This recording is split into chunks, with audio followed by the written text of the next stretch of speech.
আসসালামু আলাইকুম। দন্তান্ন মধ্যাহ্ন তথা নত্যবিধান বানানের নত্যবিধান অর্থাৎ কোথায় দন্তান্ন হবে কোথায় মধ্যাহ্ন হবে সেই কনফিউশন দূর করার ক্লাসটিতে তোমাদের সবাইকে স্বাগতম। দেখো আমাদের দন্তান্ন মধ্যাহ্ন কতটা গুরুত্বপূর্ণ এইটা আমি মুখ দিয়ে বলে লাভ নেই, মুখ দিয়ে বুঝে হবেও না। তোমরা দেখতে পাচ্ছ যে এখান থেকে কি পরিমাণ প্রশ্ন এসেছে, সুতরাং এই প্রশ্নের তালিকা প্রশ্নের ধরন দেখে আমাদের নির্ণয় করতে হবে প্রশ্নটা পড়াটার গুরুত্ব।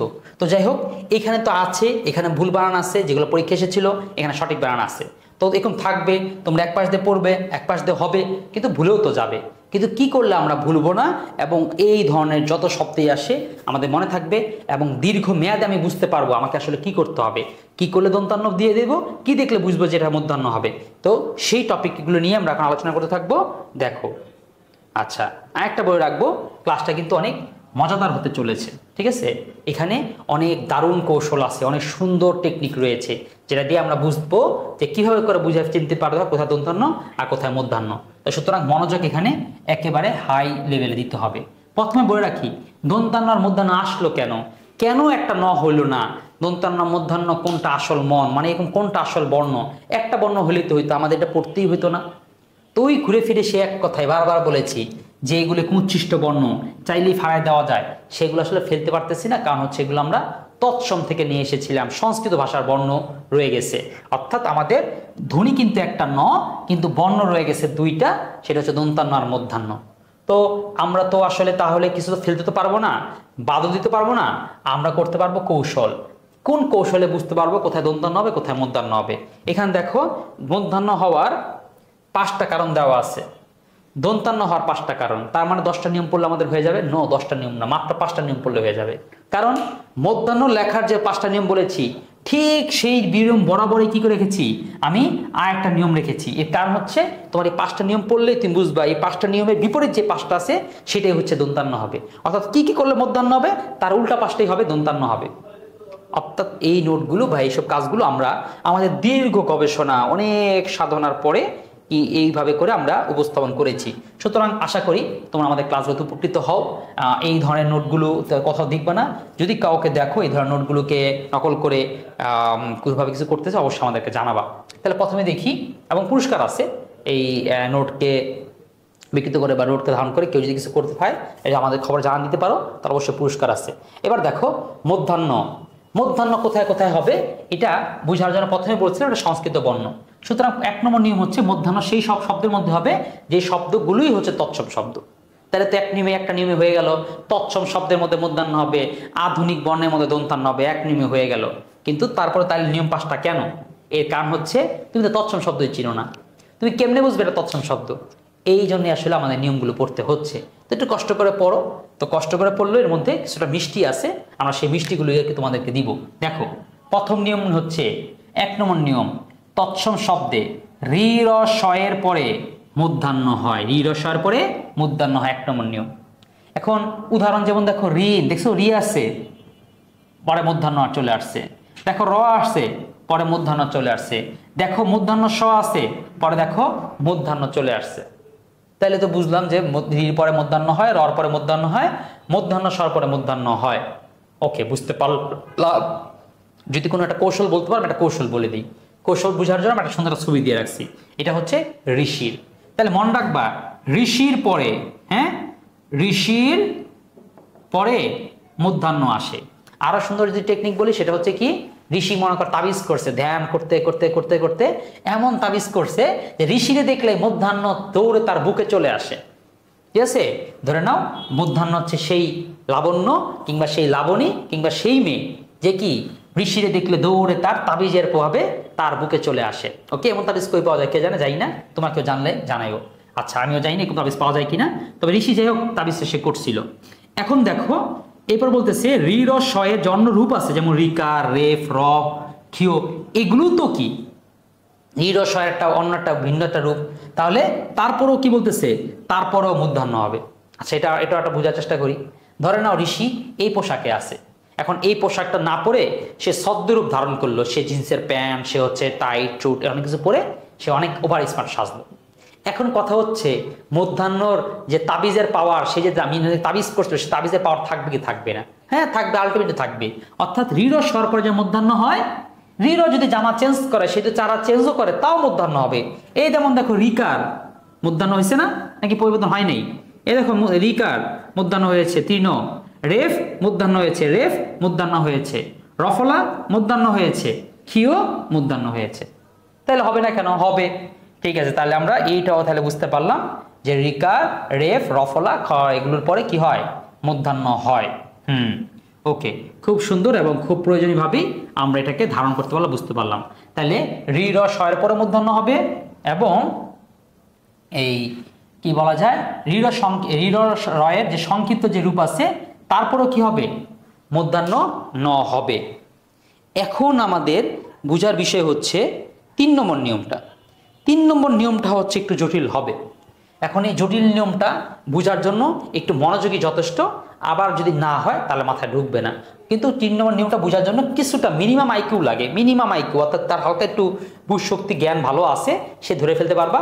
না থাকলে ভাইয়া, যদি তুমি তারপরে 3 নম্বর নিয়ম যদি বুঝতে না পারো, তাহলে তুমি বুঝবা যে এটা বাদ দিয়ে তাহলে আমি পড়ি, থাক এইটা আমার এত বুঝতে হবে না, এত গুরুত্বপূর্ণ এমন না। তবে আমরা খুব মজা করে বুঝাবো, বুঝতে পারলে ভালো। সেটা হচ্ছে এই যে আমরা দেখলাম রির পরে মূর্ধন্য হয়, রি র শয়ের যে অন্য যে রূপ যেভাবে হোক, রিকার, রফলা, রেফ এগুলোর পরও মূর্ধন্য হয়। এখন প্রশ্ন হচ্ছে, এই যে আমাদের রি র স আসছে, ধরে নিলাম এই তো পাষাণ মূর্ধন্য স আসছে, কিন্তু মাঝখানে চলে আসছে তা আকার, মানে অন্য কোনো বর্ণ চলে আসছে, মূর্ধন্য হবে নাকি হবে না? তারপর মনে করো শব্দ হচ্ছে অগ্রহায়ণ, দেখো রফলা আসছে, এবার কতগুলো বর্ণ আসছে, হ আসছে, আকার আসছে, অন্ত্যস্ত আসছে। এখন মূর্ধন্য হবে নাকি হবে না? মানে ওই যে বলছিলাম ঋষি তাবিজ করছে, তাবিজের পাওয়ারে মূর্ধন্য তার বুকে চলে আসে। এখন কথা হইতেছে, ঋষির যে তাবিজ, এই ঋষির যে তাবিজের পাওয়ার, এই ঋষির তাবিজের পাওয়ারে মাঝখানে যদি কোনো পরপুরুষ চলে আসে, তাহলে তাবিজের পাওয়ার কি কাজ করবে নাকি করবে না? এই পরপুরুষের হচ্ছে প্রশ্ন। এখন উত্তর হইতেছে হা এবং না, দুইটাই। অনেকে বলে হ্যাঁ জি স্যার হবে, কারণ ঋষির তাবিজে অনেক পাওয়ার। কেউ বলে না হবে না, কারণ মাঝখানে পরপুরুষ চলে আসলে তখন আর মেয়েরা ওই আগের পুরুষ তার দেখে না, তাহলে হবে না। তাহলে এইটারই উত্তর হচ্ছে আমাদেরকে খুঁজতে হবে, এদের উত্তর আমাদেরকে বুঝতে হবে। সেটা কি? সেটা হচ্ছে যেমন আচ্ছা, এইটাই হইতেছে ওই বাংলা সিনেমার ওই যে বা সিরিয়ালগুলোর মতন, ঋষি কি পারবে তার বুকে ফিরে যেতে, এরকম টাইপের চিন্তা করো। তো এইখানে উত্তর হচ্ছে কিছু বর্ণ আছে, যেই বর্ণ মানে যেই পরপুরুষগুলো কম টাকাওয়ালা, অর্থাৎ তারা আসলে পরে ওই মূর্ধন্যর তাবিজের পাওয়ার কাটে না। আর কিছু বর্ণ আছে তার টাকা পয়সা একটু বেশি মনে হয়, যে সুতরাং তারা দেখলে মূর্ধন্য করে, না ভাই আমার ঋষির তাবিজের পাওয়ার কেটে গেছে, আমি কি করছি ওই টাকাওয়ালাদেরকেই বিয়ে করে ফেলছি, এরকমও হইতে পারে। হ্যাঁ, দুইটাই ঘটনা ঘটে।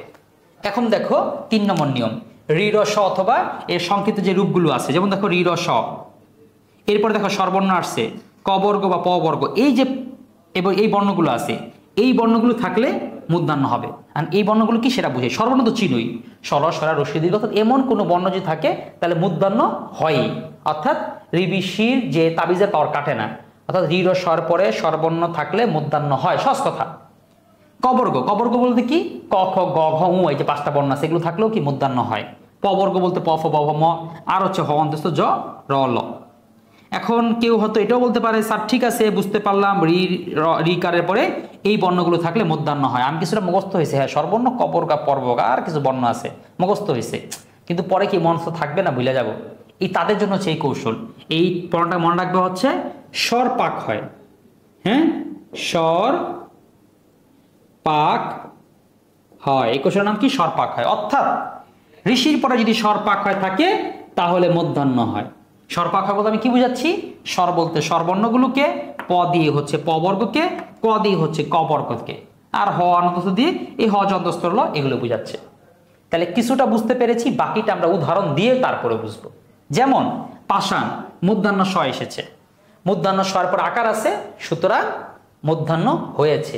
হরিণ রয়ের পরে রসিকার এসেছে, যার কারণে মূর্ধন্য হয়েছে। দেখো প্রাঙ্গণ রফলার পরে আকার, এরপর হচ্ছে উ, এরপর হচ্ছে গ, কি হয়েছে মূর্ধন্য হয়েছে। রুগ্ন দেখো গ, এরপরে কি মূর্ধন্য এই জন্য হয়েছে। তারপর দেখো কৃপণ, এখানে প আছে এই জন্য মূর্ধন্য কিন্তু ঠেকতে নেই, মূর্ধন্য হয়েছে। এখানে প আছে, উৎক্ষেপণ প আছে, দ্রবণ ব আছে, মানে প বর্গের যে ব বর্গ, প্রমাণ এই যে ম আছে, এই জন্য মূর্ধন্য ঠেকাতে পারেনি। কিন্তু এখানে তুমি লক্ষ্য করে দেখো রচনা রত আছে, তা মূর্ধন্য দন্তান্ন কেন হইলো? কারণ মাঝখানে চলে আসছে চ, চ বর্গের বর্ণ আসছে, কারণ এই বর্গগুলো থেকে দন্তান্নই হয়। অর্চনা, অর্জন, কর্তন, আবর্জনা, এই শব্দগুলো, এই ধরনের শব্দগুলো আসলে পরে একটা কোয়েশ্চেন অনেক কি করে ফেলে। সেটা যেমন ধরো একটা শব্দ আসলো মূল্যায়ন, স্টুডেন্ট প্রশ্ন করে কি স্যার মূল্যায়নের মধ্যে কেন দন্তান্ন হইলো? আমরা পড়ছি অন্তস্থ পড়া হইলে হ অন্তস্থ হইলে না দন্তান্ন হয়, মধ্যাহ্ন হয়, দন্তান্ন তাহলে কেন দিলেন? বোধহয় বইয়ে কিন্তু কেন দন্তান্ন দেওয়া আছে? এরা তারা ভুলে যায় আমরা ঋষি নিয়ে আলোচনা করতেছিলাম, ঋ আগে থাকতে হবে, তারপরে হচ্ছে মধ্যাহ্ন হবে। এখানে তো ম ল ম কিছু, এখানে তো মধ্য ঋষি হওয়ার কোনো কারণই নেই, মধ্যাহ্ন হওয়ার কোনো কারণই নেই। এখানে দন্তান্ন দিলেই কি আর মধ্যাহ্ন দিলেই কি? সুতরাং এই জিনিসটাকে আসলে বুঝতে হবে। আমরা এক নিয়ম পড়তে গিয়ে আরেক নিয়মে হারিয়ে যাই একটু, এই জন্যই হচ্ছে মাথা ফ্রেশ এবং মাথা একটু ময়লা সব ধরনের স্টুডেন্টদেরকে নিয়ে চিন্তা আমাদের করতে হয়। তো সুতরাং আমরা এটা দুইটাই মানে ভেবে আসলে কাজটা করি বা বুঝিয়ে দেওয়ার চেষ্টা করি। তো যাই হোক, এই নিয়মটা আমাদের হয়ে গেছে 3 নম্বর নিয়ম। আর আবারও বলতেছি 3 নম্বর নিয়ম যদি আশা করি অনেক রকমের বুঝিয়ে দেওয়ার চেষ্টা করেছি, বুঝতে পেরেছ, না বুঝতে অবশ্যই কমেন্ট করবা। আর না বুঝতে যদি বেশি সমস্যা হয় তাহলে এটা বোঝার জন্য এত কষ্টাকষ্টি বা কসরত করার প্রয়োজন আসলে নাই। এটা হচ্ছে তোমাদের স্টুডেন্টের মধ্যে যারা অ্যাডমিশনের তাদের খুব কাজে লাগবে, যারা হচ্ছে পরবর্তী নিজেরা শিক্ষক হতে চাও তাদের জন্য কাজে লাগবে, বা টপারদের জন্য কাজে লাগবে, সবার জন্য না। এরপর আসি 4 নম্বর নিয়ম। 4 নম্বর নিয়মটা একদম ইজি, ভাইরাভাই নিয়ম। 4 নম্বর নিয়মের নাম মনে রাখবো কি? ভাইরাভাই নিয়ম। দেখো ট ঠ ড ঢ মূর্ধন্য, এগুলো সব কি বর্ণ? এগুলো সব ট বর্গের বর্ণ, এগুলো সব হচ্ছে মূর্ধা বর্ণ। এখন এই জন্য মূর্ধা বর্ণের সাথে সব সময় মূর্ধন্য ন হবে। এই দেখো বন্টন মূর্ধন্য ন হয়েছে, ঘণ্টা মূর্ধন্য ন হয়েছে, কণ্ঠ মূর্ধন্য ন হয়েছে, কাণ্ড মূর্ধন্য ন হয়েছে, দেখো ক্ষুণ্ণ মূর্ধন্য ন হয়েছে। আবার দেখো ত বর্গ, দেখো ত অথ দয়ের সাথে মূর্ধন্য হবে না, সবসময় দন্তান্ন হবে। আচ্ছা কেন হবে, কেন হবে না? এটা একদম সিম্পল একটা নিয়ম আছে। সেটা হচ্ছে দেখো তো এটাকে আমরা কি বর্ণ বলি? এটাকে আমরা মূর্ধা বর্ণ বলি। এখন ট ঠ ডট হয়ে গেল তো মূর্ধা বর্ণ, তাহলে মূর্ধা বর্ণ তো মূর্ধা বর্ণের সাথে যাবে। আচ্ছা তোমাদের মনে করো হচ্ছে সরকার বাড়ির লোক, ওটা চৌধুরী বাড়ির লোক। এখন চৌধুরী বাড়ির লোক কি সরকারি লোকের বাসায় যাবে, নাকি বাড়িতে বিয়ের আয়োজন হবে কিংবা খেলাধুলা হবে, যে যার টিমের সাথে তো সে থাকবে। ঠিক একই এখানে মধ্যাহ্ন আর মূর্ধা বর্ণগুলো সব এক টিম, তথ দধ দন্তান্ন এগুলো সব এক টিম। তথ দর সাথেই দন্তান্ন, এটা ওগুলোকে তথ দকে দন্তবর্ণ বলে, সুতরাং তার সাথে হবেই তো দন্তান্ন, নাকি ভিন্ন কিছু হবে? এটি তো সিম্পল, এটি তো নিয়ম। যে এটা ওই যে হিন্দুদের মধ্যে আছে না গোষ্ঠী মিলায়, তো যে যার গোষ্ঠীকে কি করবে, গোষ্ঠীর মধ্যেই বিয়ে করবে, এটি হচ্ছে নিয়ম। এই জন্য দেখো বন্টন, আবার দেখো দন্ত, ত আসছে দন্তান্ন হয়েছে, গ্রন্থ দন্তান্ন হয়েছে। তবে এখানে একটা কথা আছে, এই কথাটা হয়তো অনেকে বুঝতে পারবা না, না বুঝতে পারলে কিন্তু সর্বনাশ হবে। সেটা হচ্ছে কি, যে স্যার তো বুঝতেছি না দীর্ঘ দন্তান্ন না মধ্যাহ্ন একই রকম তো মনে হইতেছে, তাহলে কেমনে বুঝবো? এটাও সুন্দর বোঝার দারুণ একটা কৌশল আছে। দেখো এটা কৌশলটা কি? কৌশলটা হচ্ছে এই যে এরকম, আমি এরকম লিখলাম বন্টন, আমার একটা ভুল হয়েছে, কেন জানো? কারণ আমি উপরে দাগ দিয়ে ফেলছি, দাগ দেওয়া মানে হচ্ছে দন্তান্ন। এই যেটা মধ্যাহ্ন যেটা বুঝতে হইলে আমাকে এখানে উপরে যে দাগটা আছে সেটাকে সরিয়ে দিতে হবে, সরিয়ে দেখাইতে হবে যেটা হচ্ছে কি এই মধ্যাহ্ন। তাহলে এবার তো তাহলে বুঝতে পারলাম যে 4 নম্বর নিয়মটাও কি, কোথায় দন্তান্ন হয় কোথায় মধ্যাহ্ন হয়। আচ্ছা এর মধ্যে কোন কোন শব্দটা গুরুত্বপূর্ণ? এর মধ্যে হচ্ছে তোমার এই ঘণ্টা, তারপর হচ্ছে লুণ্ঠন, এই শব্দগুলো বেশি গুরুত্বপূর্ণ, এগুলো থেকেই পরীক্ষা প্রশ্ন হয়। তারপরে যদি আসি 5 নম্বর নিয়ম। 5 নম্বর নিয়মটা আসলে তেমন কোনো নিয়ম না, তবে এখান থেকে প্রশ্নই সবচেয়ে বেশি আসে। এটা অবশ্য অ্যাডমিশন পর্যায়ে বেশি আসে। তোমাদের এইচএসসি পরীক্ষা হাতে যে কটা শব্দ আছে, যে কটা দেখিয়েছিলাম ওই কটা পড়লেই হবে। এটা স্বগত মানে কি, অর্থাৎ এইখানে মধ্যাহ্ন হওয়ার জন্য কোনো লজিক লাগে না, এটা একটা মধ্যাহ্ন হয়ে গেছে স্বগত দীর্ঘদিন ধরে। অর্থাৎ আমরা যে বলেছিলাম না শুরুতে, যে তৎসম শব্দের মধ্যে মধ্যাহ্ন হয়। এখন এত শব্দ কেমনে মনে রাখতে পারা যায় না, তখনই আমরা কি করছি, এরকম কৌশলগুলো আবিষ্কার করছি। ঠিক আছে, এখন যেখানে এখন কৌশল খাটে না তখন বলছি যেটা স্বগত কিংবা মুখস্থ কিংবা জানতে হবে। তো যেটা তোমরা 9-10 পড়ে আসছো, লবণ চাণক্য, লবণ গণমন, এটা অনেক আগের বইয়ে, নতুন বইয়ের মধ্যে এটা ছিল না, সুতরাং হয়তো পড়ো নাই। এই দেখো এই গণনা কি আছে দেখছো, লবণ বলতো লবণের মধ্যে যে মূর্ধন্যটা হয়েছে এরকম কোন কারণ আছে? ওই যে এটা কি ঋষির পরে বসছে, এটা কি টট বর্গের কোনো বর্গের মধ্যে বসছে? কোনো কারণই নেই, লবণ এটা মূর্ধন্য দেখে দেখে আসছি, এই জন্য এটার মধ্যে মূর্ধন্য বসছে, এইরকম আর কি শব্দ। তো সেটাকে মনে রাখার জন্য আমরা একটা গল্পের ব্যবহার করেছি, গল্পের আশ্রয় নিয়েছি, যে গল্পে গল্পে জিনিসটা মনে রাখার চেষ্টা করবো, দেখি মনে রাখা যায় কিনা। তো ধরো তোমাদের গল্পটাই আজকে শুনাই। গল্পটা হচ্ছে এরকম যে একটা ছেলে নাম হচ্ছে অনু, ও কি করছে, পণ করছে, শপথ করছে যে আমি যেই করেই হোক বেনুকেই বিয়ে করব। হ্যাঁ, তাহলে অনু শপথ করেছে সে বেনুকেই বিয়ে করবে। তাই সে বণিক হয়ে একটা আপন আর একটা বিপণী নিয়ে বাণিজ্য শুরু করে। তাহলে সে কি করছে, সে ব্যবসায়ী হয়ে, বণিক মানে ব্যবসায়ী, সে ব্যবসায়ী হয়েছে, হয়ে কি করছে, একটা দোকান আর একটা কি, ওই আপন মানেও দোকান, বিপণী মানেও দোকান। তো সে একটা আপন একটা বিপণী দিয়ে কি করছে, ব্যবসা শুরু করছে। যাই হোক, আমাকে বাণিজ্য করতে হবে, আমার টাকা পয়সা লাগবে, টাকা পয়সা কি দেয়া, বেনুকে বিয়ে করবো, কারণ বেনু বাপ কি হয়েছে, ফকিরের পুত, তুই টাকা পয়সা নিয়ে আয়। তো সে টাকা পয়সা সংগ্রহ করার চেষ্টা শুরু করলো। সে কি কি ব্যবস্থা করলো, অনেকগুলো পণ্য ব্যবসা শুরু করলো, লবণ, মণি, মাণিক্য, কঙ্কন, বীণা, তৃণ, নিক্কন, চিক্কন, চাণক্য, শন, বান, এইগুলো ছিল তার প্রোডাক্ট, এগুলো সে ব্যবসা সে করতেছিল এগুলো দিয়ে। আচ্ছা, তো ব্যবসা করতে করতে একসময় কি হয়েছে, এদিকে তার চৌধুরী পিনাক সাহেব, তার দুই মেয়ে, একটা হচ্ছে কণা আর কল্যাণী, দেখছো, ও বিয়ে করতেছিল কাকে, ও বিয়ে করতেছিল বেনুকে। কিন্তু যখন টাকা পয়সা হয়েছে তখন বড় লোকের মাইয়ারাও ওর পিছে লাগছে। তো এরকম পিনাক সাহেবের মতন তার দুইটা মেয়ে কণা আর কল্যাণী কি করতেছে, বেনিতে নিপুণভাবে শান দিচ্ছে, ওদের বেনিতে শান দিচ্ছে, যাক আমাদের একটা সুন্দরী হইতে হবে, কারণ কি অনুরকে বিয়ে করার জন্য শান দিচ্ছে, শান দিয়ে তাদের লাবণ্য বাড়িয়েই চলছে। আসলে অনুর শনিতের কণিকায় কি ছিল, ভান, আর রক্তের কণিকায় ছিল ভণ্ডামি। সে ভনিতা করে বেনুকে গণিকা ফণি গালি দিয়ে ওর পানি গ্রহণ করতে অস্বীকার করে। দেখো, যেই অনু কত ভালো ছিল, বেনুরে বিয়ে করার জন্য এত কিছু করলো, এখন যখন টাকা পয়সা হয়েছে, যখন দেখে আরো বেশি বেশি মেয়ের অফার দিতেছে, তখন ও কি করছে, এই বেনুরে ত্যাগ করছে। কিন্তু কি বলে, গালাগালি করে, কি বলে, তুই তো একটা গুণিকা, তুই তো একটা ফণি। গণিকা মানে হচ্ছে খারাপ মেয়ে, যেটা তোমরা কিছুটা বুঝতে পারছো।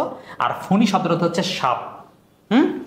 আচ্ছা, এরপর হচ্ছে গালি দিয়ে ওকে কি করছে, আর পানি গ্রহণ করতে, পানি শব্দ হচ্ছে হাত, আর পানি গ্রহণ করা মানে বিবাহ করা। বলছে না, তোরে বিয়ে করবো না। এখন কোনো গুণ না থাকায় জনগণ অনুর বাণীতে কোনো পাত্তা দিল না, যেহেতু আর কোনো গুণ নাই, যেন জনগণ কি করছে, অনুর যে কথা সেই কথা মধ্যে কি দেয় নাই, কোনো পাত্তা দেয় নাই। যে দেখ, ও তেরকমই একসময় কথা বলে, একবার বলছে বেনুরে বিয়ে করবো, একবার বলছে এই কল্যাণীকে বিয়ে করবে। তাহলে এই জিনিসগুলো আমাকে কোথায় কাজে লাগবে, এটা অ্যাডমিশন পর্যায়ে আমাদের বেশি কাজে লাগবে, এইচএসসি পর্যায়ে আহামরি খুব কাজে লাগবে এমন না, অর্থাৎ সেই সময় কাজে লাগবে এইভাবে। বা তোমরা যদি আবার যখন ভিডিওটা দেখবা তখন সেই সময় এই ভিডিওগুলো দেখে নিও, ঠিক আছে। অর্থাৎ এইচএসসি পর্যায়ে থেকেই আমরা কিন্তু একই সাথে দুইটা প্রিপারেশন কিন্তু নিয়ে ফেলতেছি। আচ্ছা, তো ওই সময় দেখে আবার একটু মনে করার চেষ্টা করি, এটা মুখস্থ করো না, এটা তোমাদের যাতে মুখস্থ হাত থেকে বাঁচার জন্য আমরা কি করি, কৌশলগুলো ব্যবহার করি। সেই যদি আবার মুখস্থই করে ফেলো তাহলে ভাইয়া লাভ আর হলো কি, হ্যাঁ, বুঝতে পারলো না তুমি। তো সেটা মুখস্থ করবা না, সেটা হচ্ছে একটু বোঝার চেষ্টা করবা। বা এই যে অনুষঙ্গ পরীক্ষা যখন আসলো যে বেনু, এটা কি, তো মনে করবা বেনুর না বিয়ে করতে চেয়েছিল, শব্দ আসলো অনু, নিচের কোনটি স্বভাবত মধ্যাহ্ন ন, শব্দ ধরা আসলো কি গণিকা, তুমি বলতে হচ্ছে গণিকা একটা গালি দিয়েছিল, তাহলে শব্দের গণিকাটা কি হবে, স্বভাবতে মধ্যাহ্ন স। অর্থাৎ এমসিকিউ অনুযায়ী, কারণ এখানে তোমাকে প্রশ্ন পরীক্ষা থাকবে না স্বভাবত মধ্যাহ্ন স নিয়মগুলো লেখো, কোন কোন শব্দগুলো লেখো, এরকম প্রশ্ন তোমার কখনই হবে না। তোমার আসবে অপশনাল, চারটা অপশন থাকলে তুমি পারতেছো কিনা। সুতরাং অপশনাল যেহেতু আসবে, তো তোমার এটা এত বোঝার দরকারটা কি, একটু ধারণা নিয়ে নাও, প্রশ্ন আসলে অপশন দেখে তুমি যে দিতে পারো, এইটাই হচ্ছে এখানকার মূল বিশেষত্ব আর মূল বিষয়। এরপরে আসে হচ্ছে দন্তান্ন।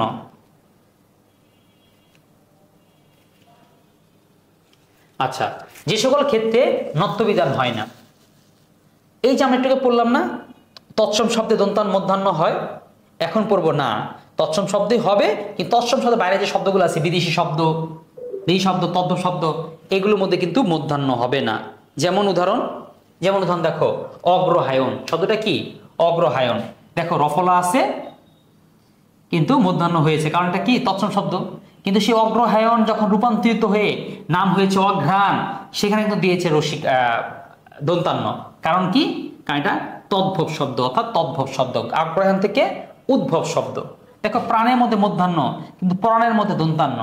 অনেকে কনফিউশন খায় ফেলবা, কিভাবে স্যার রত আছে তাও কেন দন্তান্ন হইল, ওই একটাই কথা, এটা তৎসম শব্দ নয়, এটা তদ্ভব শব্দ।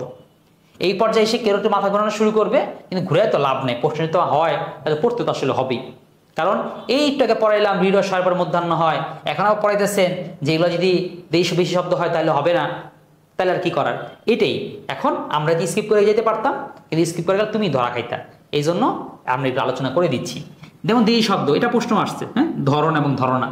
তো সেই অনেক স্টুডেন্ট, আপনি শোনেন আমার স্টুডেন্ট প্রশ্ন করে, স্যার র পর দন্তান্ন মধ্যাহ্ন কেন হলো না, আপনার ক্লাসে পড়াইছেন হৃদয় স্বরের পরে মধ্যাহ্ন হয়, তো তাদেরকে এই নিয়মটা তখন দেখাই দিই যে এটা দেশি শব্দ। বিশেষ করে স্টার চিহ্ন দিয়ে রাখা হচ্ছে বিদেশি শব্দের মধ্যে, এখান থেকে প্রশ্ন বেশি হয়। গভর্নর রেফ আছে, তাও দন্তান্ন হবে, কারণ গভর্নর বাংলা শব্দ না, গভর্নমেন্ট ইংলিশ শব্দ। এরপর হচ্ছে গ্রিন ইংলিশ শব্দ মানে সবুজ, স্টার্ন হাউজিং ইংলিশ শব্দ, আয়রন ইংলিশ শব্দ, ফার্নিচার ইংলিশ শব্দ। দেখো ফার্নিচার ইংলিশ শব্দ, কিন্তু তুমি কোন ফার্নিচার বানান দেখছো দন্তান্নদের দিতে?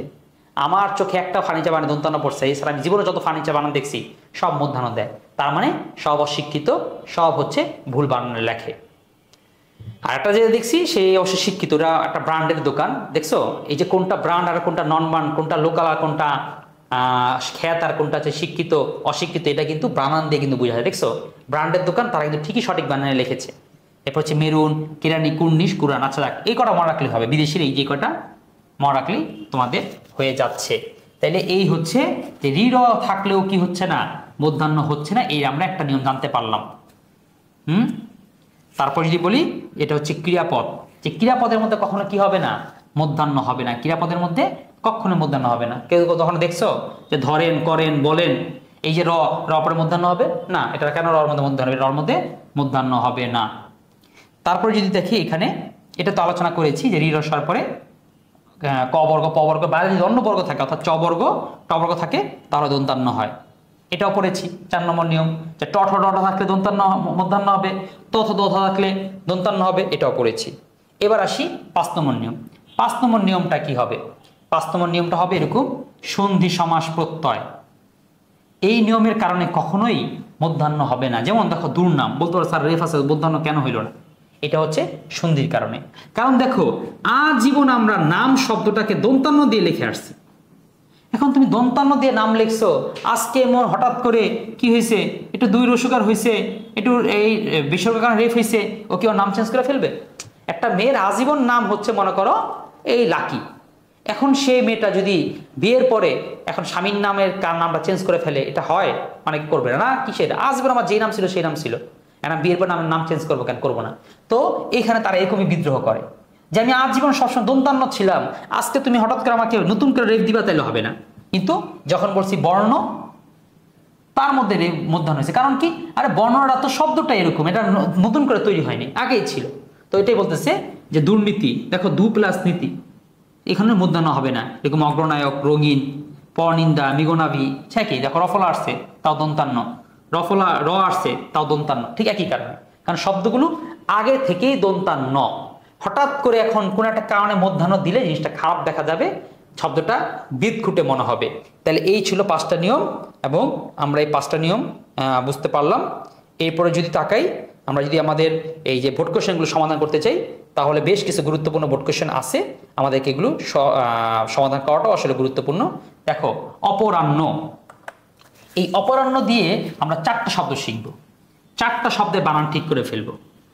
একটু মনোযোগ দিতে হবে, কারণ বুঝতে পারতেছ যে এই টপিকটা, এই শব্দটা ঠিক কতটা গুরুত্বপূর্ণ, কত কত প্রশ্ন আসছে। এখন অপরাহ্ন বুঝার আগে আমরা এইটাকে বুঝে নিই, এই যে হ এরকম, আর এই হচ্ছে হ হচ্ছে এমন, তাহলে কোনটা হচ্ছে দন্তান্ন আর কোনটা হচ্ছে মধ্যাহ্ন, এইটা আমরা চিনব কিভাবে? এইটা চেনার জন্য সুন্দর একটা খেলা আছে, সুন্দর একটা উদাহরণ আছে। দেখো এইটা হবে হচ্ছে হ প্লাস কি ভাবছিল, দন্তান্ন মধ্যাহ্ন? অনেকেই একটু কনফিউশন হয়ে যায়, বলি এটাও কি হ প্লাস দন্তান্ন মধ্যাহ্ন? আচ্ছা নিচে দেখতেছো না, নিচে দেখলে মনে হইতেছে দন্তান্ন, নো, এটাই হচ্ছে মধ্যাহ্ন, ওকে, আর এটা হচ্ছে দন্তান্ন। একটু কি আকাশ থেকে পড়লা, কেউ কি আগে থাকতে জানে, আর কেউ কি এখন আকাশ থেকে পড়ছে। তো এইটা মনে রাখার চেক কৌশলটা কি, এটা মনে রাখার কৌশলের জন্য আমি একটু নাকে হাত দিই, তুমি একটু নাকে হাত দাও, নাক দিয়ে ধীরে মনে চেষ্টা করো। দেখো নাকে টুচো জায়গা, এবং এটা দন্তান্ন, নাক লিখতে কি লাগে, দন্তান্ন লাগে, এটাও দেখো। এই জন্য এটা নাকের মতন দেখতে যেটা, এটা হবে দন্তান্ন, আর এর যেটা নিচে থাকবে সেটা হবে মধ্যাহ্ন। ওকে ঠিক আছে, দন্তান্ন কোনটা মধ্যাহ্নকে এটা বুঝতে পারলাম, তাতে আমাদের কি লাভ হইলো? এটা হলো লাভ হইলো এই জায়গায় আমরা যে পড়েছিলাম না র থাকলে মধ্যাহ্ন হয়, এই যে ঠিক দেখো এখানে র আছে কিন্তু তুমি কি মধ্যাহ্ন দিছো না দন্তান্ন দিছো, এই জন্য কিন্তু এটা ভুল, এই জন্য কিন্তু এটা ভুল, এই জন্য দিতে হবে এইটা। এখন তোমাদেরকে আমি আরো কিছু শব্দ ছুড়ে দিই, তোমরা দেখো পারো কিনা। শব্দটা আসলে মনে করো পূর্বাহ্ন, রেফ আছে। এখন বলো এই হটা কি এই পাশে হবে না নিচের দিকে হবে? এই হটা নিচের দিকেই হবে। কেন বলো তো? এই যে রেফের কারণে। তা র এবং রেফের কারণে এখানে হটা মধ্যাহ্ন না দন্তান্ন হবে। এবারটা লিখি মধ্যাহ্ন। দেখো মধ্যাহ্ন কিন্তু এই পাশেই হবে, কারণ কি মধ্যাহ্ন মধ্যাহ্ন কিন্তু এই মধ্যাহ্ন কিন্তু দন্তান্ন না, এটা হচ্ছে মানে জফলা না, মধ্যাহ্ন। এই দেখো এই জন্য হয়ের এই পাশেই হয়েছে, কি হয়েছে? অর্থাৎ যে কোনো এখানে রেফ র ঋষি অর্থাৎ মধ্যাহ্ন হওয়ার কোনো কারণই নেই, কোনো লজিকই নেই, এই জন্য এখানে দন্তান্নই হয়েছে। আবার যে লিখি সায়ান্ন, এখানে একই কথা, এখানেও দেখো রি রফ রেফ কিচ্ছুই নেই যে মধ্যাহ্ন হতে পারে, এই যে দন্তান্নই হয়েছে। এটা মানেও বলে রাখি, পূর্বাহ্ন মানে হচ্ছে 12টা বাজার আগে, অপরাহ্ন হচ্ছে 12টার পরে, সরি বিকাল পরে 3টার পরে, মধ্যাহ্ন হচ্ছে 12টা বাজে, সায়াহ্ন হচ্ছে এই 6টার পরে অর্থাৎ সন্ধ্যা টাইম। তো এটা আমরা তাহলে বুঝতে পারলাম, এটা আমাদের হয়ে গেল। তারপরে যদি আমরা আরো দুইটা শব্দ দেখি, সেটা হচ্ছে কি প্রণয়ন, তারপরে হচ্ছে প্রণয়িনী। কি শব্দটা? প্রণয়ন আর হচ্ছে প্রণয়িনী, এই দুইটা আসলে তাহলে কেমন হবে? দেখো প্রণয়ন রফলা আছে এই জন্য মধ্যাহ্ন হয়েছে, রফলা আছে এই জন্য মধ্যাহ্ন হয়েছে। আচ্ছা এরপরে এখানে তাকাও ঋণ, এই যে ঋর কারণে মধ্যাহ্ন হয়েছে, এটা সহজ। তরুণ রর কারণে মধ্যাহ্ন হয়েছে। ভীষণ মধ্যাহ্ন স্বর কারণে মধ্যাহ্ন হয়েছে, মধ্যাহ্ন স্বর কারণে মধ্যাহ্ন হয়েছে। তারপরে যদি দেখি দূষণীয়, দূষণীয় একই অবস্থা, মধ্যাহ্ন স্বরের কারণে মধ্যাহ্ন হয়েছে। সমীরণ রর কারণে মধ্যাহ্ন হয়েছে। পুরাণ রর কারণে মধ্যাহ্ন হয়েছে। কিন্তু পুরাণের মধ্যে র থাকা সত্ত্বেও কেন দন্তান্ন হইল? কারণ পুরাণ শব্দটা তৎসম বা সংস্কৃত, পুরনো হচ্ছে বাংলা বা খাঁটি বাংলা শব্দ বা তদ্ভব শব্দ, কিন্তু কর্নেল এখানে তো রেফ আছে, তাও দন্তান্ন কেন হইল? কারণ কর্নেল যদি আমরা বলি এটা হচ্ছে ইংলিশ শব্দ, আর কোনো বিদেশি শব্দের মধ্যে কখনোই কি হবে না? মধ্যাহ্ন হবে না। এরপরে দেখো দীনতা বা দৈন্য। কি শব্দটা? দীনতা বা হচ্ছে দৈন্য। এখন দেখো দীনতা শব্দটা কেমন হবে?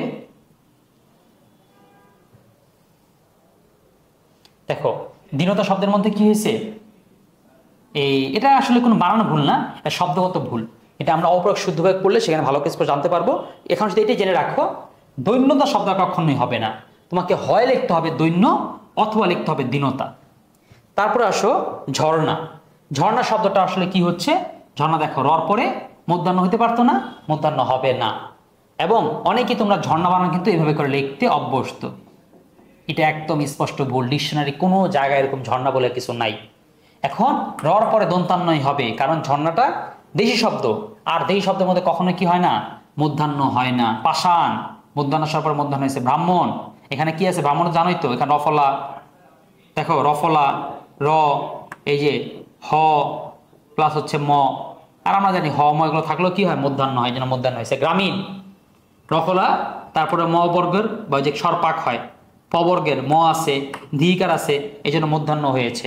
অপক্ষমান এখানে ক্ষিয় আছে, ক্ষিয়র পরে ম আর আকার, যেটা মধ্যাহ্ন হওয়া থেকে কেউ ঠেকাতে পারবে না। ক্রন্দন এখানে রফলা, কিন্তু পরে চলে আসছে দন্তান্ন, সরি দ, আর দটা কি স্বরপাক হয়ের প বর্গ কিংবা ক বর্গ না, এটা হচ্ছে চ বর্গ, তথ দধ না, সরি ত বর্গ, সুতরাং এই জন্য দন্তান্নই হয়েছে। এরপর যদি দেখি উত্তরায়ণ, একই কথা, পরাগায়ন আনুষঙ্গিক, ঠিক আছে। সুতরাং এখানে তেমন বলার কিছু আর নাই। ভুবন বলেছিলাম যে ভুবি দিয়ে যতগুলো দ্বিউকার হবে, কিন্তু ভুবনের রসুকার। পণ্য এটা হচ্ছে মুখস্থ, ওই যে বললাম না, একটা গল্প বললাম, অনুর যে গল্প, অনু বিয়ে করতে চেয়েছে, ওর যে পণ্যগুলো ছিল, ওই যে পণ্যগুলো ছিল, এই যে পণ্যর মধ্যাহ্ন, ওর পণ্য কি ছিল? ওর পণ্য ছিল নিক্কণ। তারপরে ও কল্যাণীকে বিয়ে করতে চেয়েছে। এরপর হচ্ছে গৌণ, ও বাণিজ্য করেছে, ওর ছিল কি? মণিজাল। এই জন্য এগুলো সব কি মধ্যাহ্ন হয়েছে। এরপরে প্রজ্বলন, প্রজ্বলনের মধ্যে এখানে মধ্যাহ্ন হওয়ার কোনো কারণই নেই, এই জন্য এখানে হবেও কি? দন্তান্ন। কূপমণ্ডুক, কূপমণ্ডুকের মধ্যে দেখছো কি হবে মধ্যাহ্ন, এই যে উপরে যে মাত্রা দিয়ে দিছি এটাই হয়ে গেছে ভুল। তাহলে কূপমণ্ডুকের মাত্রাটা উপর দিয়ে দেওয়া যাবে না, দেখছো উপরে একটা দাগ দিলে কিন্তু ভুল হয়ে যাবে, এটাকে মধ্যাহ্ন দিতে হবে। কারণ কি এই ড মূর্ধা বর্ণের কারণে ট ঠ ড ঢর সাথে মধ্যাহ্ন হয়, প্রচন্ড একই জিনিস, ট ঠ ড ঢ মধ্যাহ্নের সাথে মধ্যাহ্ন। এরপর হচ্ছে চতুষ্কোণ, কোণে এখানে দন্তান্ন না হয়ে কেন মধ্যাহ্ন হবে জানো? কারণ কোণ বানানটা হচ্ছে এমন, এই যে এই মধ্যাহ্নর কারণে। এরপর হচ্ছে বিড়ম্বনা, ডয় বিন্দু র, এবার দশে দন্তান্ন। ওকে, তাহলে আমরা কি করব আজকে? তাইলে আমরা এই যে মধ্যাহ্ন রাখলাম, এই পর্যন্ত থাকবে। আমরা পরবর্তী ক্লাসে তালব্যস্য দন্তস্য মধ্যাহ্ন স্বর যে কনফিউশন সেটা দূর করব। তা সেই ক্লাসে সবাইকে আমন্ত্রণ জানিয়ে এখানে শেষ করতেছি। আসসালামু আলাইকুম।